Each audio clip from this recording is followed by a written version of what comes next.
historically. Yes, I think with economics, Nigerians are also very passionate about politics and sports. But when we talk about politics, in the past week, the phrase that was on most people's mouths were the Dasuki Gate, the Dasuki scandal, or Dasuki you know, the Dasuki scandal, the Dasuki Gate, it's still in the news. Nigerians are still asking questions. They want to know, let us have more names.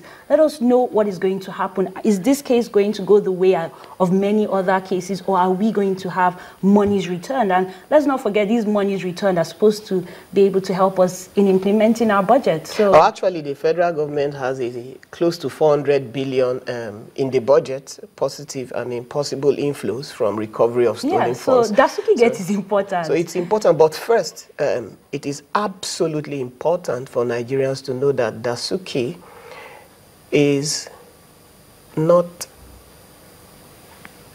a convict of corruption. He's innocent until innocent guilty of the charges against him. It is an allegation. Yes. He has a case to answer in court. And so let's not jump into conclusion that because Dasuki has been arrested and he's been talking, that sadly he's been talking. Yes, and he has been pointing fingers. I cannot help contrasting him with another of his peer. But you know, Dasuki has actually fought back, and he has gone to the ECOWAS court. So he's not just taking it on grounds of the president's, the executive's refusal to respect court orders and all that. So he's those are legitimate. Those are legitimate challenges that a lot of people foresaw. So you foresaw him fighting back, not taking it? It is important for a democracy that the three arms of government operate with the expected level of independence. So if there's a court ruling saying give this guy bail, I mean, and you ignore it, then how do you want to move then forward? You lose credibility to prosecute the person in the same court, because the same court ordered a bail, you disobeyed, then you bring the guy to the same court to give you a conviction. You do not have the moral credibility to prosecute that person in the same court. And so I think the same thing applied to the treason case against the Nnamdi Kanu at one point, where he was granted bail and then the bail wasn't executed, he was rearrested, and all of those executive gimmicks to ensure that they keep him in custody. You know, those things, in my view, cast aspersion on the credibility, the independence of the judiciary. Yes. You know? And this is absolutely important. I think that this is an area that the current administration need to watch out for. They need to take deliberate action to show us that they are serious about civilian and respecting the law. Absolutely.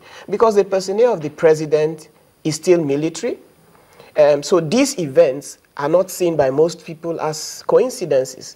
They are seen as events engineered by the office of the president, because he does have antecedent as a military ruler. While this is also mere allegation, right, I think the presidency needs to deliberately take actions, be seen to be taking actions to ensure that the judiciary is as independent as is required for a democracy to function.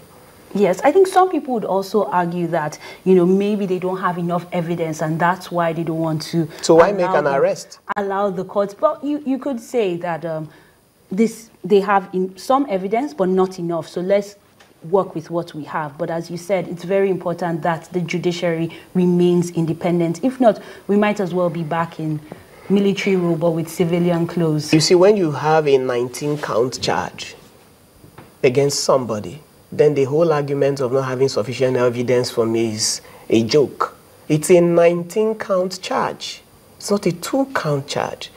The CIA was investigating FIFA for nearly 10 years before they made the first arrest. Yes. That's what you do when you're serious about getting... So it's not a question of rushing to the courts with minimal evidence. Get everything in place and then you can go to the court. So very quickly, the Eagles, the home-based Eagles, they are soaring. You spoke about soaring. So yes, they've been soaring, they've been winning, they've drawn a match. What are your impressions? Do you believe they have what it takes to go all the way and bring home the trophy? In Africa, Nigeria always is a favorite. Okay, Yes. even when we don't have the squad, we still feel that the Nigerian spirit will carry us through. And our footballers, sportsmen, kudos to them. They have been all our patriots, visible patriots have been sportsmen.